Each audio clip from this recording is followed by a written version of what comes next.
Hi, everyone. We're about a minute before our start, so we will hold on and let our folks enter. Welcome.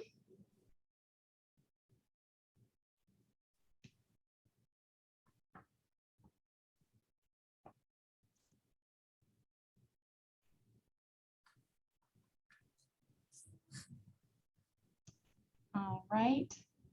Okay. Well, it is 11:30. Good morning, everyone. Almost good afternoon. And welcome to the Corrigan Krause Construction Services Small Business Toolkit Series of Building Your A Team. We are going to talk today to Phil Truax and Dennis Dlugosz and Logan Seibert of Corrigan Krause.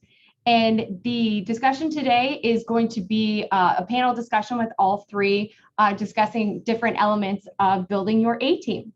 Our goal today is that you will walk away with a deeper understanding of the importance of having a good team around you and how to go about actually building that team. I'm going to let Dennis and Phil and Logan give a brief introduction, and then we will go over a few housekeeping items before we start the discussion. So Phil, if you would please get us started and introduce yourself. Great, thanks, Mary. As Mary said, I'm Phil Truax with the Truax Law Group. I just started this law firm back in March after working with a number of other law firms in the area. I focus my practice on the construction industry, representing primarily contractors, subs, suppliers, but also some owners and some design professionals. I actually started working in construction years ago when I was in college. I was actually a laborer on commercial construction projects for about 5 years on and off. And then because I went to college, they threw me in a construction trailer for a couple of summers and ran a couple of crews. And then to go along with that, my father ran the construction projects for university hospitals and Akron Summa Hospital for about 20 years, covering those two hospitals. So I've been around construction my whole life. I've got a pretty steady practical background of construction. And then when I started my legal career back in about 2005, that was one area that I knew that I wanted to focus on. And as my career has progressed, I've become more ingrained in working in the construction industry, which is great because I love working with contractors. I love working with hard-nosed folks who work in family-owned businesses and really kind of put their heart and soul into it. But I'm excited to kind of go back and forth with Dennis and Logan a little bit on, while it's great to have someone who understands construction from the legal perspective, it's really important to have someone from all of your professionals that have some construction background, and we'll get into that a little bit here. Great, thank you. Dennis. All right, thanks, Mary. And thank you to all of you that have joined us today. We really appreciate it, and we hope you get some good tidbits to take back and apply to your businesses, and hopefully help you grow or help you figure out what can be done to make it even better for yourselves. Again, I'm Dennis Deligas, as Mary said. I work at Corrigan Krause. I'm a director. Been here for about 16 years, and I lead our construction services division, which is made up of 14 staff from our firm and about 10,000 billable hours. You look at that, and us attorneys and CPAs, we love the term billable hours, but really just shows you the amount of volume that we do for our clients. We're the largest service area at CK in the niche area. And what we do with our staff is that we work through education series, staff development, putting on webinars, and really educating our staff and hopefully educating our clients on why it's important to work with the construction attorney. Here at Corrigan Krause, we're a regional firm. We have 3 offices in Northeastern Ohio. We have about 90 staff, 90 to 100. I don't keep count very often, but maybe Mary can say how many we truly have. But what we do at Corrigan Krause is we work with our clients to help develop strategies and attain their long-term and short-term goals.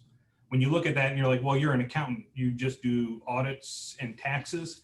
That's what we do as our normal job as what all accountants do, but we like to go above and beyond and provide those consulting services that really add value to your company. Great, thank you. All right, Logan. Thanks, Mary. My name is Logan Seibert. I'm an associate with Corrigan Krause. I've been working here for about 3 years now. In the last year I've worked here, I joined the construction niche. As Dennis mentioned, there's a lot of opportunity for us to grow in the profession. We have an enormous amount of work in that area to do, so it allows me to work with a lot of the other staff to continue our growth and work on a lot of this more niche work that we have in our construction industry.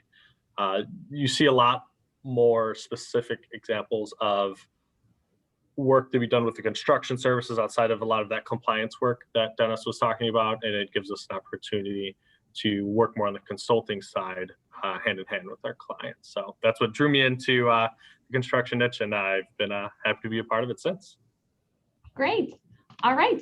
Well, for our housekeeping items today, we do want this discussion to be interactive. So if you have any questions, please use the chat feature or the Q&A feature, and I will monitor those as we walk through all of the items in building our A team. This recording and the PowerPoint will be distributed to all attendees this week. So I'll shoot that to your emails. You can share that with your teams. And if you would like to join our general Corrigan Krause email list and or our construction services email list, please email info@corrigankrause.com. And then you will get all of the latest news and any replays, anything like that, sent directly to your inbox. So let's kick it off. Today we are getting to know all about getting your A team in place and how that builds value within your company. So Phil, we are going to start with the legal side. To start us off, why should a construction company business owner make sure to retain an attorney who specializes in construction law? Well, Mary, I think the easiest way to answer that question is because construction is complex. There's a lot of different ins and outs to construction. There's a lot of different business strategies that go into construction. There's so many different things that are involved in understanding a construction issue that you really need someone who understands all those things. I mean, obviously there's lawyers all over the place. There's accountants all over the place. There's insurance people all over the place. But in my judgment and in my experience, you really need professionals who understand the business, construction in particular, given the construction industry. And I'm really speaking about construction lawyers who work with contractors before disputes even get started. Everybody, when they think about lawyers, they think about disputes, they think about lawsuits, they think about arbitration. And yeah, that's important. You know, you need to have somebody on your team who can jump in and represent the business and fight the good fight. That's it. That's good stuff. But really the real value in a construction lawyer is someone who understands what business a contractor is in or a supplier is in, who they're working, who their customers are, who their vendors are, who the end user is in their line of work. The answer to those three questions are different for almost every contractor. And the professional, the contractor, the construction lawyer needs to understand who those people are and why that matters. Why does that matter from, understanding price and scope and all the terms and conditions that go into a proposal? You know, it all starts with that quote, that proposal, because sometimes that quote, that proposal ends up being the contract that governs all of the rights that are in any given construction transaction. And so knowing that says, okay, now we need to make sure that we're preparing that quote, that proposal that's being used almost every day by this particular contractor, and how that's going to best position that contractor for issues when there are disputes over the scope of work or the materials, or when there's a delay in payment or a dispute over payment, or there's a property damage incident in the project. Somebody's excavator goes in the ground and rips out a utility line or hits another piece of equipment or whatever it is. All of these things need to be running through the mind of the lawyer who's working with the contractor. And candidly, if the lawyer hasn't been through these things in the past, whether it's in the field or as a contractor or both, you're at a little bit of a disadvantage because yeah, there's contracts, lawyers know contracts. Okay, fine. But unless you can really spot the different issues that are out there that a contractor is going through and really live that with the contractor and then translate that into the document, you're at a disadvantage. And then of course, when it comes to actually taking payment and lien waivers, everybody knows lien waivers. Everybody understands what a lien waiver is, but there's lots of different lien waivers that are out there. And some of the big boys that work out there, the big general contractors and prime contractors, they've got some interesting lien waivers. And what does that mean? Well, it could mean that you're waiving payment or you're waiving lien rights before you even get payment. Nobody wants to do that, but most of the time, I think people who aren't as sophisticated or experienced with working through those things, they don't know that. And they don't know to step in to say, hold on, let me review that. Let's make sure this is doing exactly what you want it to do before you go ahead and send this in before you're getting your $50,000 check or whatever it is. So that's a long-winded way of saying that because of all of the complexities and things that are truly specific to the construction industry, having someone who is experienced in construction is really key from the legal perspective. So when a contractor, let's say, or a supplier is looking to update their legal counsel, what types of experience should they be looking for with an attorney? I'm assuming it goes beyond just, oh, they've worked with contractors before. So right. Pretty much how does a business owner interview a potential attorney? Like what questions should they be asking to make sure that they are speaking with someone that really understands the nuances? So if I had a cousin who is starting a contracting company and looking for an attorney, I would want them to find an attorney who's worked with several different players in the construction spectrum. So they've represented general contractors, they've represented subcontractors, they've represented suppliers. The reason why that's important is because that type of an attorney has the perspective of all of these different players in the process in the construction industry. And by having those different perspectives, they know what's important to the subcontractors, vendors, as well as the customers. So when the subcontractor goes into negotiations with a general contractor to negotiate a $500,000 subcontract, well, the lawyer who's representing the subcontractor, having worked with a general contractor before, knows what's important to that general contractor and where those hot button issues are that they're not going to move on, or that they might move on, or that they'll give away. And then the same goes for representing the supplier. If you've worked with suppliers, you know what is most important from a legal perspective: payment risk, property management, or property damage risk, all of those different things. What is important from their perspective, and the broader the perspectives are, the better the position the lawyer is going to be to represent that subcontractor in that scenario. I would also say that someone who, I don't think it's necessary that you hire somebody as a construction lawyer who has tried a bunch of cases. That helps. That's good to have someone who does a lot of work in disputes and a lot of work in contracts, but at least some work. I think that having a construction lawyer who's been through the grind of a couple of tough disputes, a couple of arbitration matters, a couple of mediation matters, a couple of lawsuits in court, necessarily they're going to have war stories, and those war stories end up helping manage the risk on the front end, manage risk so that you can avoid the disputes. Sometimes these disputes are unavoidable. That's the sad reality. It would be great if there was this magic dust that I could sprinkle over my construction contractor clients and supplier clients, and we could avoid disputes. But as we know, there are some challenging personalities that are out there in the construction industry. And sometimes, and it's not just personality, sometimes just facts happen and there's two good faith sides to the story. And the only way to resolve it is to take it to arbitration or take it to court. But I think that it's very helpful for a construction lawyer to have gone through those disputes and be able to look then at the contract negotiation process or or any other risk management process on the front end and say, you know, this reminds me of this when we went through this with ABC company and what we had to do and what ended up happening. And you know what, hey, we lost on that. So we know now we really should take this approach in negotiating this indemnity provision or, you know, a claims provision, and how serious courts take claim time limits. If the contract says you have 14 days to make a claim, you have 14 days to make a claim. That's the way it is. And a court can and will enforce that and kick a claim if the claim hasn't been made within that 14 days.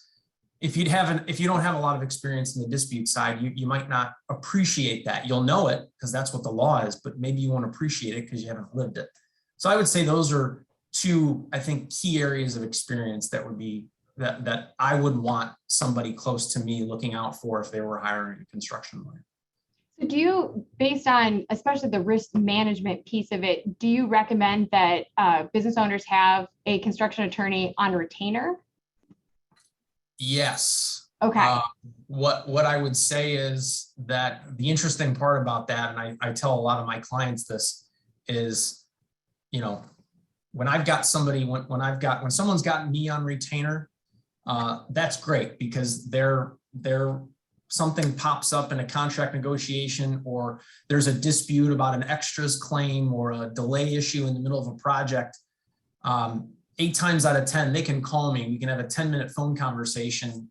I can give them some direction on what they need to be doing or what they need to say in writing. And that gives them the tools to move on and resolve that before it turns into a huge mess. The irony of all of that on being on retainer is I'm stopping matters from growing into what could otherwise be more lucrative situations for a lawyer. Right? The fact is lawyers make more money in disputes. But again, I'm not going to be a trusted advisor of my clients and the people that I work with and the people that I'm associated with if I'm not helping them run their business better and run their business to avoid risk and manage risk and mitigate risk better. And so I encourage all of my clients to be on retainer for that investment of $50 for a phone call to talk through a couple of issues that have come up, rather than, no, I don't want to call the lawyer. I don't want to incur the billable time. And then all of a sudden it's piled up into a unmanageable situation. And now, you know, it's lawyer versus lawyer and personalities and egos and everything else that goes along with it. So yeah, I would definitely recommend some type of a retainer or some type of a situation where it is the lawyer is accessible, and as the client, you feel accessible, that you can comfortably call that lawyer and get the information you need. That makes a lot of sense. Phil, can I ask Phil a quick question? Of Mary? course. Phil, have you ever seen instances where they have someone different for their corporate and they hire you to specifically represent them in construction disputes and contractual review of subcontractor, general contractor agreements? All the time. I'm working with an owner client right now who's in a real tough spot because the contract that they negotiated is not good. And you know, nice guy, great guy, had a lot of success with another project that went really well, no issues whatsoever, just executed an AIA contract for the second location that he built. And I actually just had this conversation with my dad yesterday about nice guy. And my dad kind of looked at me and he goes, well, he walked out into open traffic and didn't get hit by a car once. So we went and did it again. And I was like, all right, well, I guess that's one way to look at it, but that's essentially what happened, because now he's in this big mess and his contract is limiting to what he can do to make himself whole because his project is significantly delayed. And that's all because he didn't have somebody who was with him to help him negotiate the contract that was really going to understand where his risks were.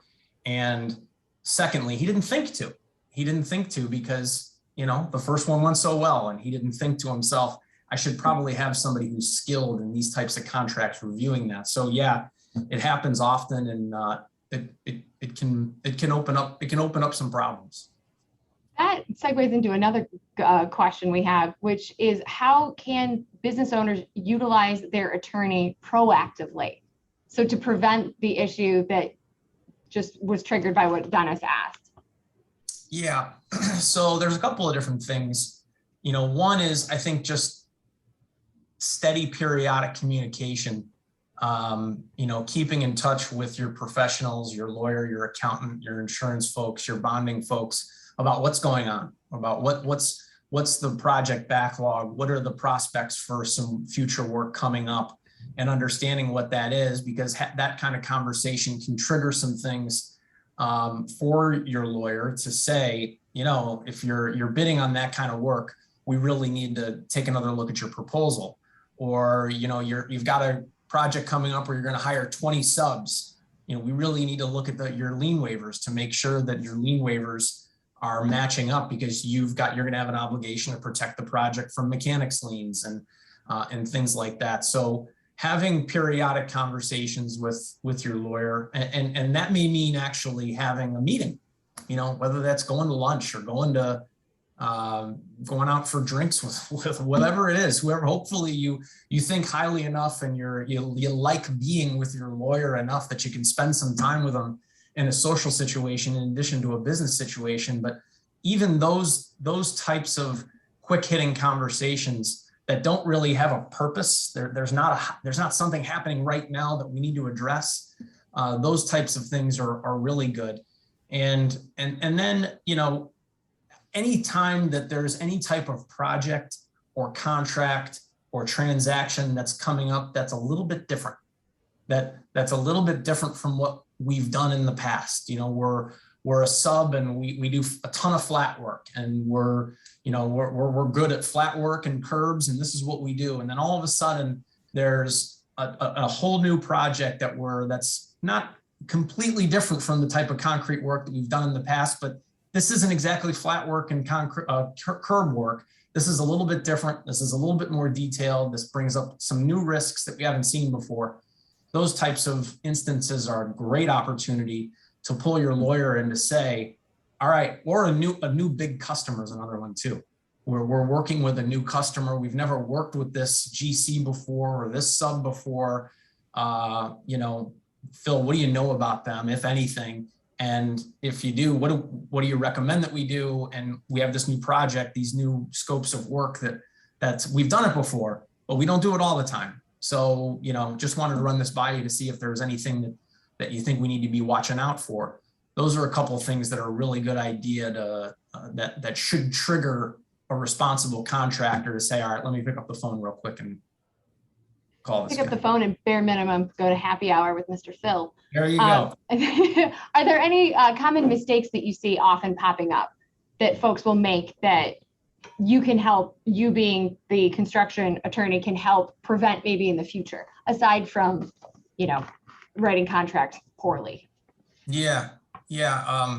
Well, a close cousin to that is signing contracts that you get without reading them.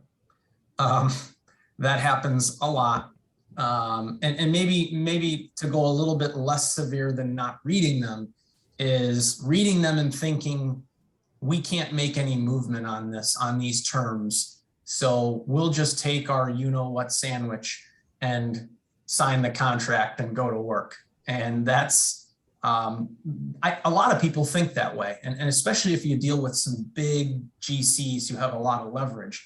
But the reality is, especially when you're dealing with a construction lawyer who's got relationships with other construction lawyers in town, you can make movement on. You can negotiate some better terms. Are you going to get Walsh to redline their provision, their own subcontract 25 times over to get more advantageous provisions in that subcontract? No, that's not going to happen. But you might be able to get 5 or close to 10 changes in there that, who knows, that may come handy down the road. And again, if you're working with professionals who have relationships with these customers, it doesn't even have to be a lawyer. It could be Dennis. You could be talking to Dennis and saying, Dennis, we just got hired by, Whiting Turner, and do you know anybody who works at Whiting Turner? Do you know anybody who works at this contractor or this contractor? And whether it's Dennis or your insurance guy or whoever it is, that exploring those professionals, that's why having an A team is so important, because if you're having true professionals that are experts in your industry that are helping you and they're trusted advisors to the point where you're engaging them regularly, those are huge resources that you can go to those people and say, not only what have you seen in the past, but do you know somebody at this company? And because, we're not getting anywhere. I'm having conversations with this estimator and they're not returning my calls, or they're not responding to my emails. I had one contractor who was working with a large area contractor. The large area contractor, they tried to send revisions to the subcontract to the big GC, and the GC's project manager responded and said that they were told that their surety won't allow them to make any changes to their standard form subcontract. Totally made up, but that's what they were told. And had they not gone back to their construction lawyer and said, hey, this is what we're being told, well, I knew who their lawyer was, and I called him and I said, you and I both know that's not legitimate. Let's negotiate a contract and let's be done with it. And we did. So, making sure that you recognize that when you're getting a contract, when you're getting a proposal, if you're getting a proposal from a downstream sub or a supplier, those are going to have terms and conditions in it. There's no question about it. And if you just sign that quote saying, yep, we'll take that, 500 yards of concrete or whatever it is, X quantity of rebar, and that's got 7 terms and conditions that limit liability and expose you to interest and attorney's fees if there's a payment dispute down the road with that rebar supplier, but you sign that contract, that quote, that's your contract and you're on the hook for it. So, understanding how important these documents can be. I know they get in the way a lot of times in the way of doing business when you're thinking of doing business and making money, but recognizing the importance of those documents and then taking some action on them. Those are the ones that pop into mind. Great. Thank you so much, Phil. That was all excellent. And thank you for the segue to Dennis and Logan, because now we are going to jump over to the accounting side. So Dennis and Logan, why should a construction company business owner make sure to hire an accounting firm that specializes in construction accounting? Thanks, Mary. I'd just like to say thanks to Phil. Phil and I go a long way back. We grew up on the mean streets of Avon Lake, Ohio, together. Phil was a year older than me. And we played football together, and now we're both working in construction companies together. So it's like the circle of life here. And Phil is a great counsel to many of our clients at Corrigan Krause and a trusted advisor to both our firm and to those clients.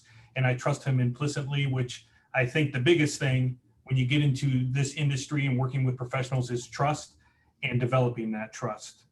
Now, going back to your question, Mary, it goes really back to what Phil just said, leverage. I look at leverage. Why would you want to hire a construction-focused accountant? Why would you want to hire a construction-focused attorney? It's leverage. Who do they know? Like Phil said before, is you're having an issue with a downstream sub or an upstream GC. Are they able to fix this without litigating this? Can you bring parties together? Do they know bonding people that can help you? Do they have those relationships?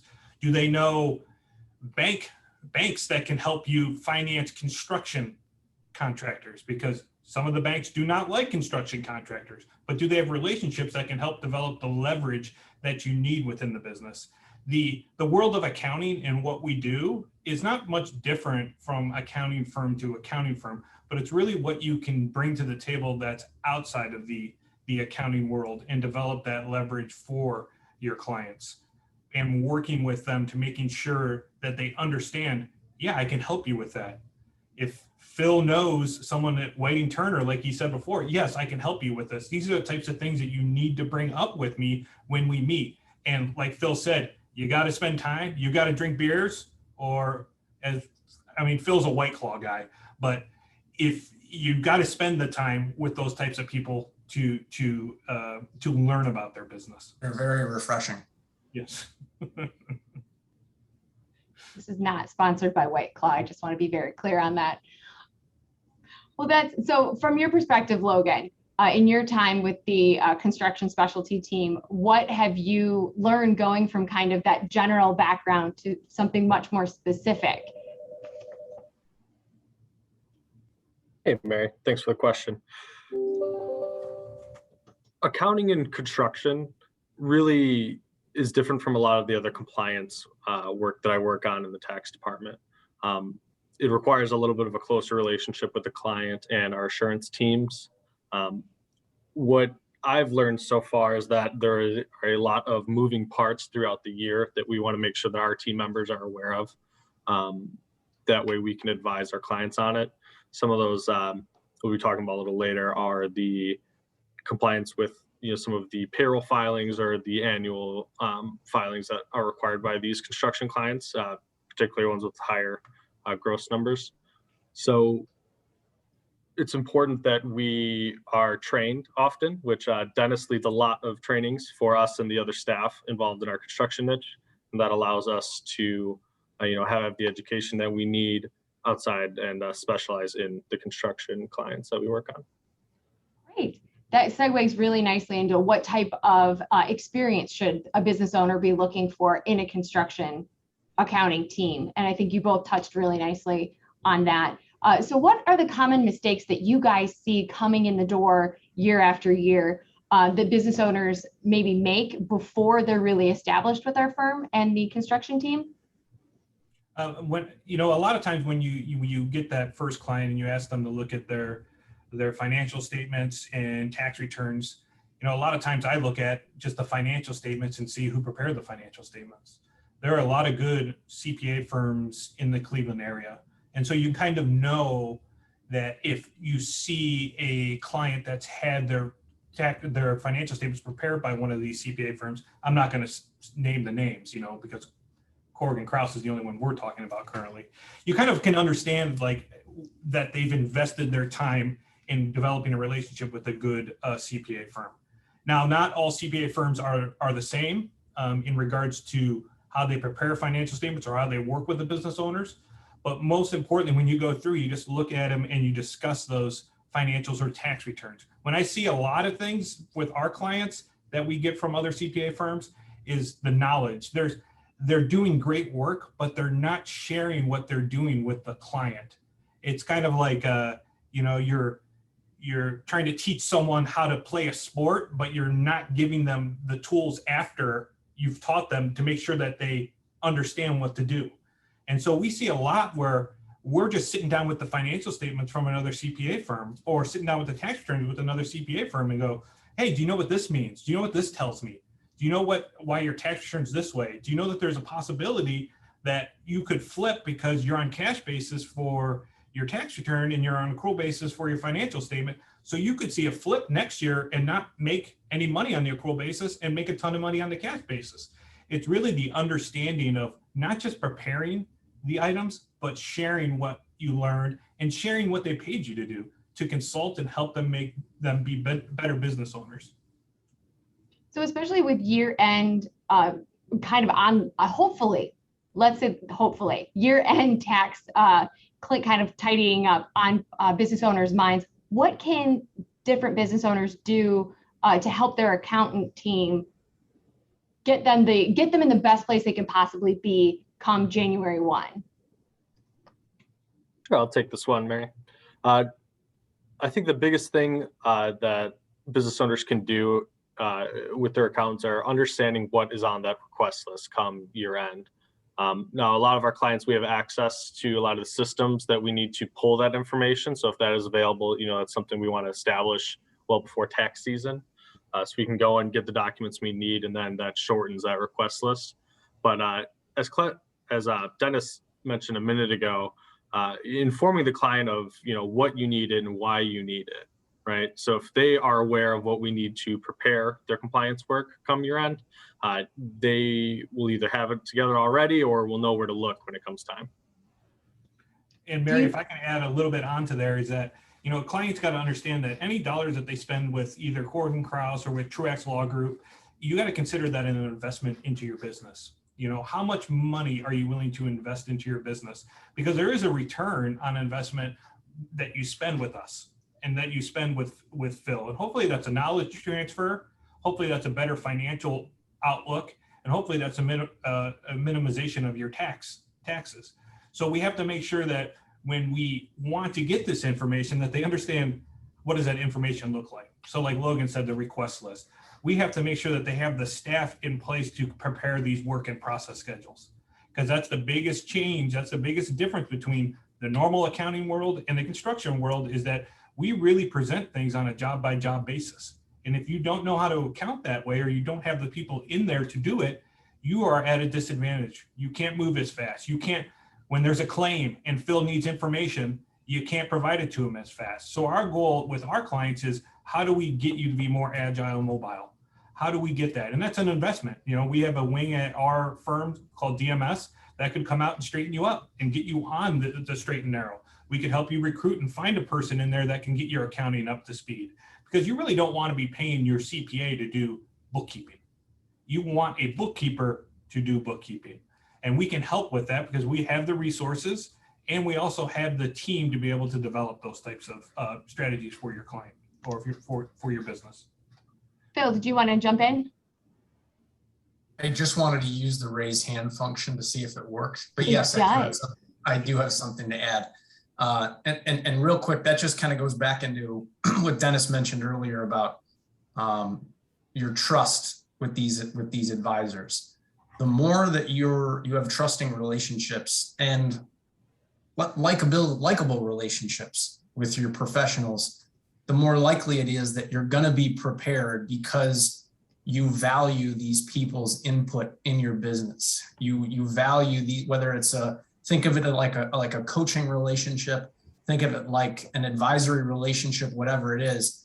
But that trust is so huge that you have to have that relationship so that you can lessen the headache when the headache comes, because the headache always comes. It might look different depending on who you are. It may just be getting documents together at the end of the year for tax purposes, or it could be something even more severe and significant. But like I always say, that if someone asks you, how do you like your accountant, and your answer isn't something other than he's fantastic or she's terrific, then you got to get a new one, because that is how you should feel as a business owner about your lawyer, about your accountant, about your bonding agent, about your insurance agent, that person is on the ball, that you enjoy being with them, you truly value their advice, and you're not just looking at them as a cost center. I understand, I'm a business owner myself. I know all about cost centers, but you have to recognize that these types of professionals are far more than cost centers, but they're only going to feel like more than cost centers if they're real trusted advisors of people that you enjoy being with and you truly value what they're bringing to your business. So it just goes into how important it is to have that relationship so that you can get out in front of some of these issues that Dennis and Logan are talking about.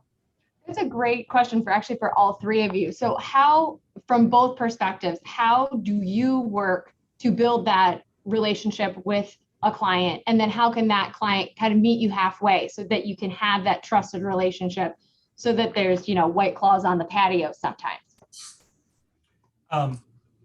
Great question, Mary. And it all comes down to when I went before and I said 10,000 billable hours, there's a lot of time and investment time that, companies like Truax Law Group or Corrigan Krause spend with our clients that we don't bill. We want to know ideas. We want our clients to come up and share their issues that they're dealing with at their work. So, I sometimes, when you work with clients, you just want to make sure that they know that, hey, I'm willing to invest the time with you. And doing that, you need to have time set up. You need to meet with your clients quarterly. You need to have that phone call. You need to have that Zoom meeting. You need to have that in person. You need updates, because you can't help anybody without getting information and without talking to somebody. But you also got to be fair with your clients to make sure that they understand that not everything's on the clock when you're meeting with them. You know, if I'm going to have White Claws with Phil, you know, and we're just talking, I want to find out more about your business. I want you to share with me because there's more stuff that we can help you with, but we just have to be able to sit down and talk and not worry about the clock ticking. You know, when you're a trusted advisor, there is no clock because the value you bring is more than any bill that you would send to your client. And like Phil said, if it's not that way, then there's a value proposition fail on both parts, and there may be a need for a change.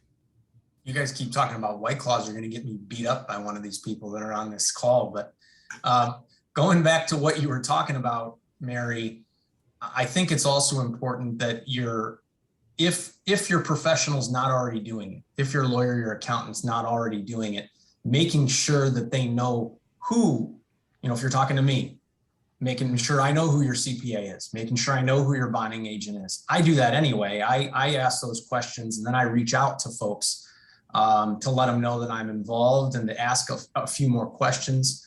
You know, one good example that I can tell that's very relevant to this conversation is I have a great contracting client, acts as a sub and as a prime contractor in certain situations.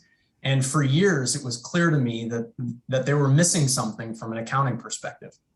They had a great accountant, nice guy, real good guy, sharp guy, but he was not a construction accountant. Why was that important? Well, it was important because there were a lot of elements in their accounting that were being missed. And there were some explanations that they weren't getting from a construction accounting perspective, whether it was work in process or whatever it was, that they were not getting. And it was clear to me that they weren't getting. And I was having conversations with them about how important it is to get a construction accountant in place. And lo and behold, it was Dlugosz who ended up becoming their construction accountant, who really helped get their head on right and get their accounting and their finances worked out appropriately. And, you know, ever since then, I don't think it's any coincidence that since that's happened, the success of their company has continued to grow. And it's didn't have a whole lot to do with the guy who was in that seat before Dennis, because again, he was competent. He was a nice guy. He was fairly responsive, but there was just some things that he just didn't know because he doesn't work in this space every single day. And that was the first time that it was really abundantly clear. I always thought that, you know, as a professional, to have somebody in your industry that's really good, but it's indispensable in my opinion. After being through that, you know, how are you going to make sure that your bonding agent understands the information that they need without making sure that your accountant understands all of the ins and outs of your financing and your construction accounting? You can't. Your bonding agent is just not going to be as secure from a knowledge perspective to put you in the best position to get the bonds you need unless the accountant who's working with those numbers all the time can call up that bonding agent, explain things to them in their language so that they understand them, so that they can then put you in the best position to succeed from a bonding perspective. We see it all the time. So it's not just a marketing ploy by Corrigan Krause and Truax Law Group to show how important we are. I mean, whether you use us or you use other professionals that are in the construction space, you got to do it because there's just too much, and there's too many pitfalls and missed opportunities when you're working with folks. That's not to say that you can't stop working with your family lawyer who drafted your parents' wills and put together the succession plan and drafted the operating agreement for the company LLC. Still, definitely, that's a good relationship to keep. You can't have enough good relationships, but it's not a bad idea to pull somebody in who really understands lien law and really understands what the Fairness in Contracting Act means and how it can protect your business, or what the Prompt Pay Act does and why that can be a killer for certain instances. You know, those types of hot button issues that are really industry specific. You need somebody who can master that stuff. So you can still keep these trusted relationships while also bringing in the expertise and, again, having another trusted relationship that's only going to be more beneficial for your business.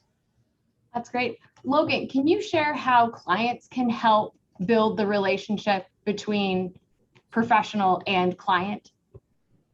Absolutely. Most of the relationships that I've built so far at Corrigan Krause come during our tax planning season. This gives us an opportunity to talk to the business owners more on an individual level and see what's going on in their lives. We try to be as proactive as we can with these businesses without that magic ball, right, to tell you what's coming on down the lane. But what we can do is plan for a few different avenues and shoot for the one that we want to achieve. And what that allows us to do is get more insight on the individual's lives, what they're planning for themselves, and try to steer their business in that direction. They all need their compliance work and that needs to get done, but where we add a lot of value is that forward thinking, down the road, the next year, the next 5 years, what do you want to do with your company that you can, achieve those goals in your personal life? That makes a lot of sense. So kind of tying all of this together, Phil, do you have a good example of how our attorney side and accounting side, and then obviously Dennis and Logan jump in as well, how all of you can work together as seamlessly as possible? How does an established team work together? Well, I think it starts with making sure that there's a connection, making sure that, if you're, again, you want to make sure that you're a construction accountant, your accountant knows who your other professionals are, who your lawyer is, who your law firm is, and so that they can see eye to eye for your particular situation.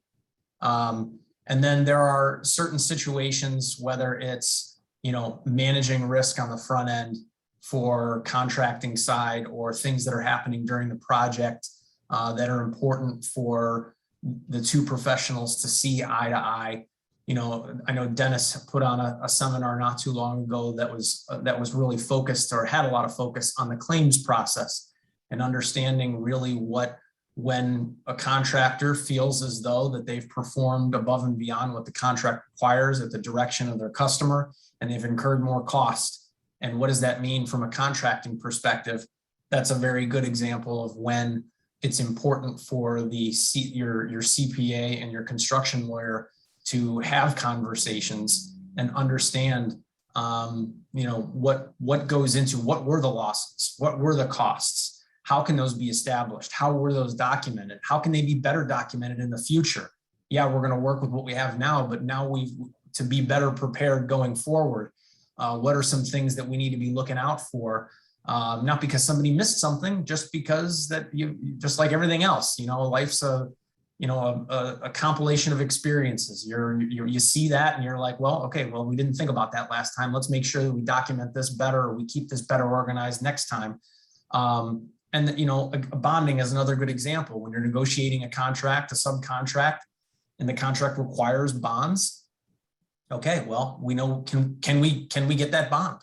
Let's have a conversation with Dennis and make sure that we understand what the working capital is and what the backlog is. And let's get your bonding agent involved so that we can understand whether or not we have a problem. And if we have a problem, what are some solutions? Are there things that we can do that we can't get bonded for this entire project value, but we can get bonded for a portion of it?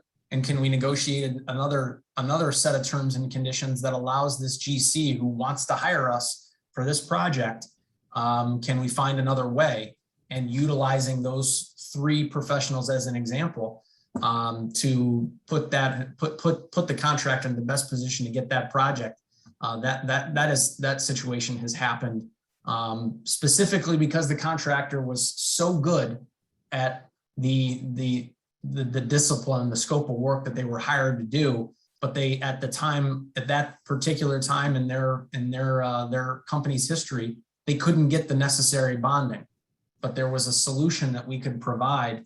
The three professionals could provide in order to allow that contractor to be hired while still giving the security to the big GC who wanted it and needed it, but also wanted this particular subcontractor. That result never would have happened if it weren't for the relationship between construction accountant, bonding agent, and construction lawyer, understanding the practicalities of what was happening, and then having the experience to then team up and find the solution so that contractor could go actually do that project and make a pretty nice profit off that job.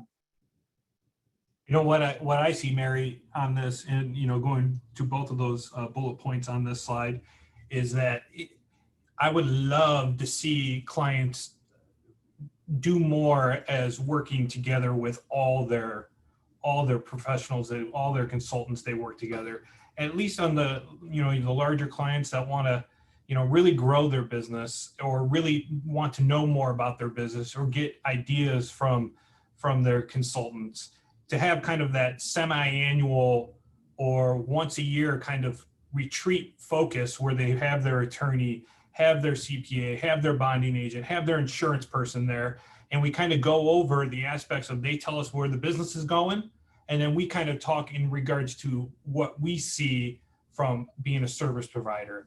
Knowledge is power. The more that we can share as a team, the better we can help everybody involved to either be a better service provider to the client, or for the client to get to where they want to be. So the more that we are able to work together as a team, the better. When there's issues, when I'm with clients and there's issues that arise, because the only reason you find out stuff is by asking questions. So if you're not a good question asker or a good listener, it's very tough to be a good consultant.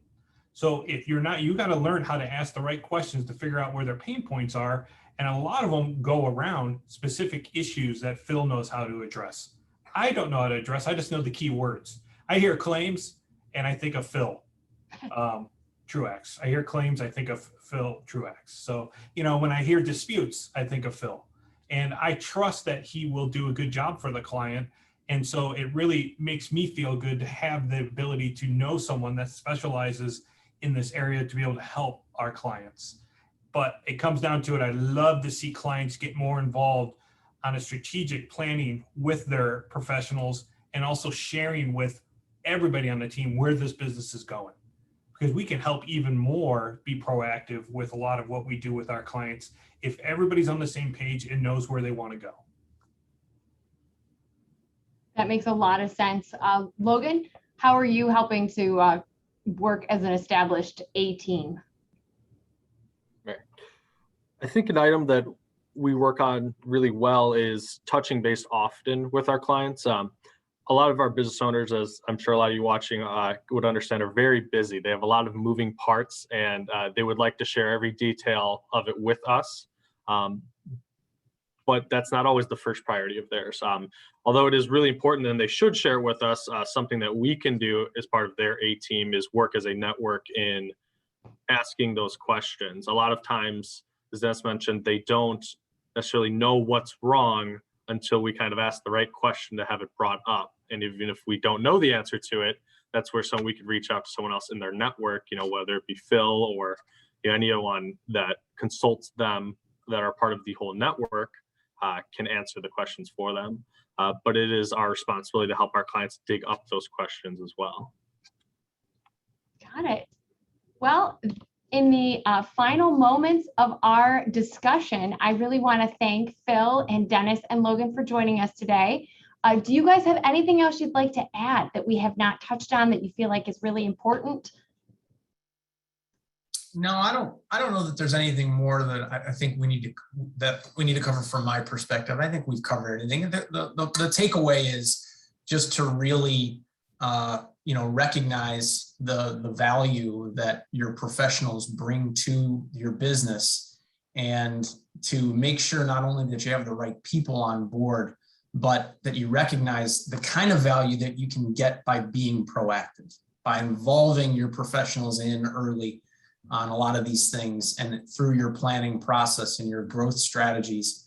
And by doing that, you're going to save a ton of money and a ton of time. That's just the reality. And the more that you can have somebody who you trust, who you believe in, who you want to be involved in that process, that's really the goal. And I agree, Phil. I think the biggest thing that you can take out of it is that when you're just getting started, you know, and you're in the generalist type area, when you're a construction business, that as you grow, specialization is needed. There's so much stuff that happens in the construction world where you need to have someone specialized to make sure that you're protected, or to make sure that they have the correct relationships for you. So, you know, when people look now, it's like, well, maybe it's not time. I mean, if you want to take your company from A to B, you got to have someone that's specialized in it, that has the contacts that they can help share you with to get you to where you want to be.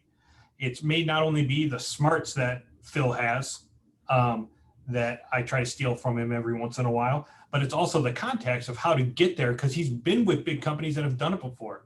So, you know, you don't have to Google it. You can just ask your professionals, how did you get this client from this to this? Give me some examples.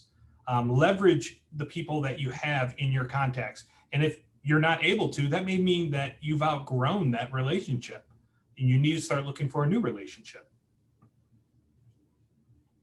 All right. Well, thank you to everybody that attended today. We really appreciate it. And if you are listening to our replay, thank you as well. If you'd like to follow up with Phil, Dennis, or Logan, on the screen you have their email addresses. You can also email info@corrigankrause.com for a direct link to this replay, or to join one of our mailing lists. So with that, I think we can go ahead and wrap it up. Thank you, Phil, Dennis, and Logan. I'm sure we will do this again sometime. And everybody have a great afternoon. Thanks, Mary. Thanks, everybody. Thanks, Mary. Thanks, Mary.